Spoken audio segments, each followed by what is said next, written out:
Good evening. I'm here today to provide an update to our community on the current status of the Congress's efforts to tackle the international migrant crisis that extreme MAGA Republicans have created.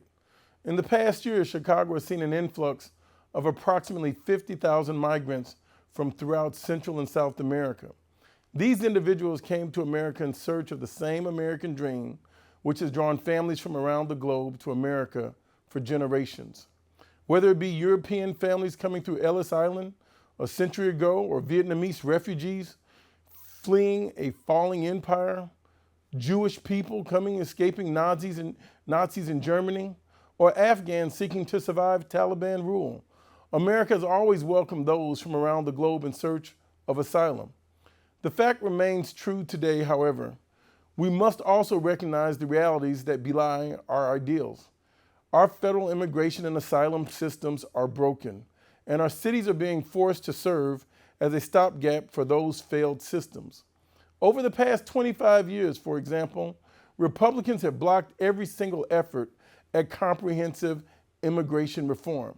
Going back to the McCain-Kennedy compromise in 2005, which House Republicans refused to support, the Kennedy-Kyle Compromise Immigration Reform Act of 2007, and the House GOP walked away from the Gang of Eight bills in 2012, which Tea Party senators killed. But then in 2013, the Senate passed the Border Security, Economic Opportunity and Immigration Modernization Act, a massive and comprehensive bill with 67 votes, with the Republican-controlled House refused so much as to bring the bill up for a vote.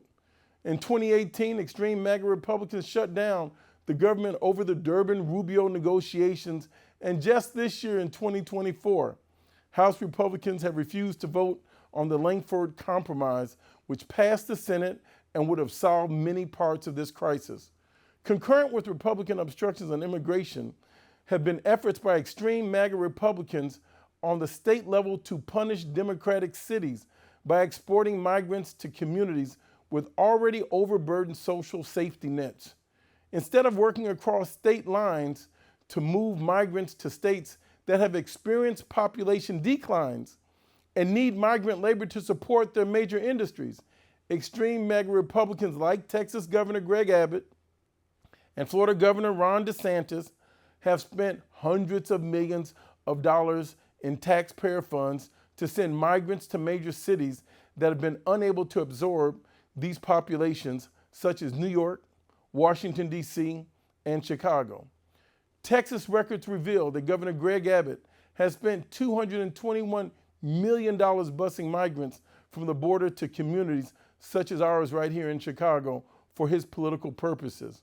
This is why on October 18th, 2023, I sent a letter to Attorney General Merrick Garland and the Honorable Alejandro Mayorkas, Secretary of the United States Department of Homeland Security, demanding an investigation into the practices of these extreme Republicans for human trafficking.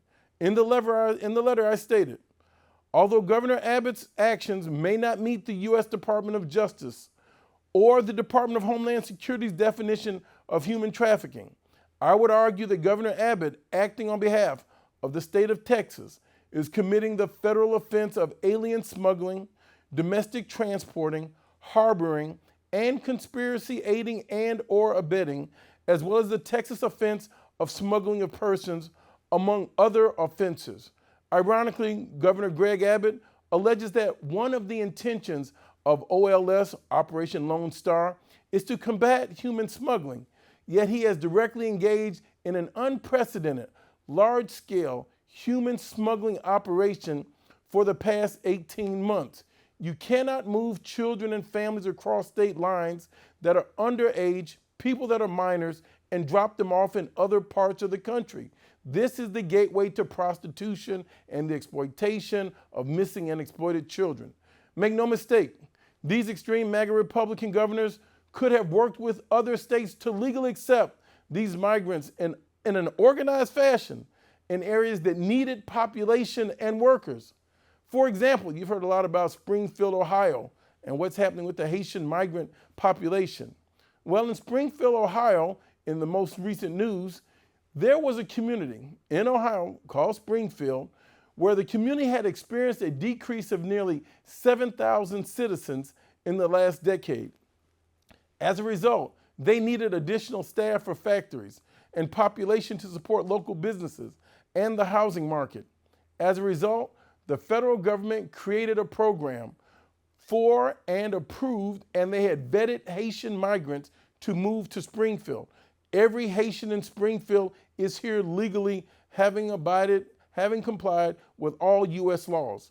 This program has allowed factories to reopen.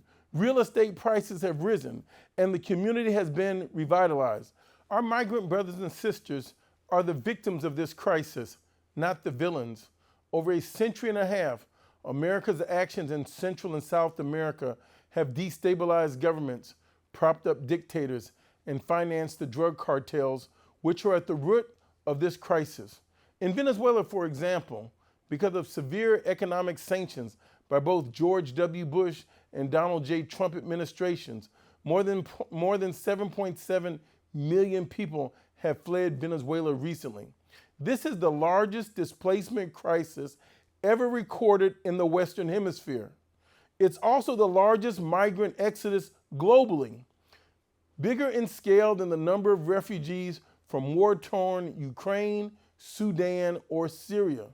Many of these refugees have resettled in neighboring countries such as Colombia, Ecuador, or Peru. But thousands have made the dangerous journey from the Darien Gap and walked thousands of miles on foot to America. This is not because they just like Chicago weather, it's because they had no other choice. From Caracas, Venezuela to Chicago, Illinois is 2,499 miles. They come up the Pan American Highway. This is one contiguous landmass from South, Central to North America. So, what is being done about this crisis? Because extreme MAGA Republicans have chosen to obstruct every effort at comprehensive immigration reform, the Biden-Harris administration has taken decisive executive action to stem the tide of immigrants coming across the southern border.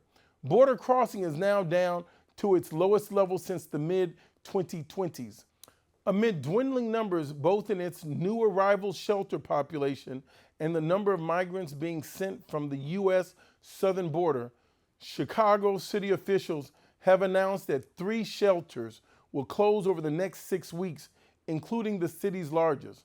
But this is only a temporary fix that will only survive so long as Vice President Harris is elected in November. Democrats will continue to address the root causes of migration: violence and insecurity, poverty, pervasive corruption, lack of educational and economic opportunity, and the impacts of climate change. Disciplined American leadership and well-designed assistance programs can help prevent and mitigate the effects of migrant crisis around this country and around the world, from Southeast Asia to Sub-Saharan Africa to Central America. We will support a comprehensive strategy to strengthen security and prosperity in partnership with the people of Central America and the Caribbean and the support of the international community. We will renew American diplomacy as our tool of first resort, rebuild our partnerships and alliances, and once again, lead the global humanitarian response.